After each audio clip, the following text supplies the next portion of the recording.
Why is it so difficult to own an aircraft carrier? The amazing and expensive story of building a monster. Only a few of the world's most powerful countries have the ability to own an aircraft carrier. These aircraft carriers are often called floating airports at sea. They are not just weapons, but a full-fledged military base that can demonstrate its power to the enemy.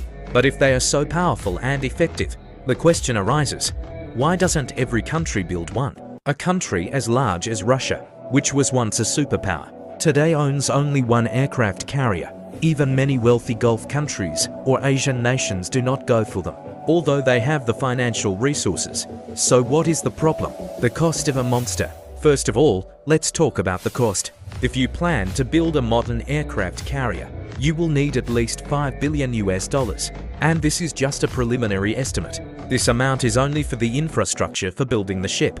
For example, 60,000 tons of steel, 2,500 skilled workers, 5 to 7 years. It may seem that some countries can provide all this, so is it the end? No, it is just the beginning. Modern technology, the real obstacle. It is not enough to build an aircraft carrier's structure alone. The technology used inside it is highly advanced and specialized.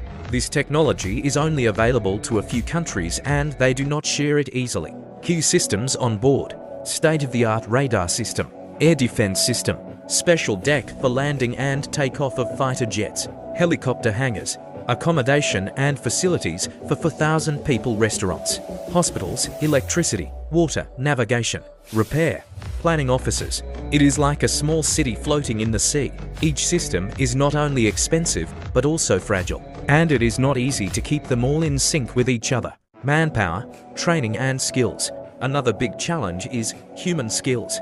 You need over 2,500 workers who need to be given specialized training. This training is not like regular shipbuilding, but aviation integration, nuclear, non-nuclear power systems, defense automation, maritime navigation and war strategy. How long will the training take? It can take 2 to 3 years to make a regular worker fully skilled. If you have experts and experimental systems, that means it can take at least 3 years to prepare the manpower alone. Only after that the construction process can begin. After the aircraft carrier, the air fleet. Suppose you built a ship despite all the obstacles, even then your work is not over. Now you need 10 to 20 modern fighter jets, for example F-35, Su-33 or Rafale M, helicopters for rescue, supply and aerial surveillance.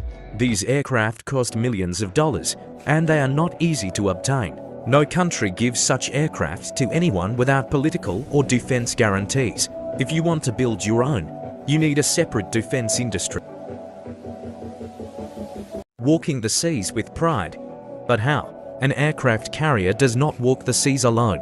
It is part of a carrier strike group or carrier battle group, which includes 2 for destroyers, frigates or cruising ships, 1 or 2 nuclear submarines, supply ships. All these ships protect the aircraft carrier from enemy missiles, submarines and air attacks. Without this protection system, a single missile is enough to destroy the aircraft carrier. That is, if you do not have this supporting fleet, then the aircraft carrier becomes your weakness, not your strength. Modern-day reality: missiles versus ships. In today's era, missile technology has advanced so much that any ship, no matter how modern it is, can hit its target. Hypersonic missiles, cruise missiles, and submarine-launched torpedoes can hit an aircraft carrier in seconds. So the question is it wise to spend billions of dollars to build something that a missile can destroy? This is the question that countries like Russia, China, Germany, and even Israel are thinking. Conclusion: why doesn't every country build an aircraft carrier? As appealing as the concept of an aircraft carrier is, its reality is just as difficult, complex, and expensive. Here are some of the main reasons why this is not something every country can do. 1. Heavy investment. 2. Lack of modern and specialized technology. 3. Lack of skilled human resources. 4. Political and diplomatic complications in acquiring aircraft. 5. Lack of maritime security systems. 6. Facing modern missile threats. Finally, an aircraft carrier is not just a floating warship, but a full-fledged military empire that serves as a means of establishing dominance over the world's oceans. But building, protecting, And maintaining this empire, everything is extremely expensive and delicate.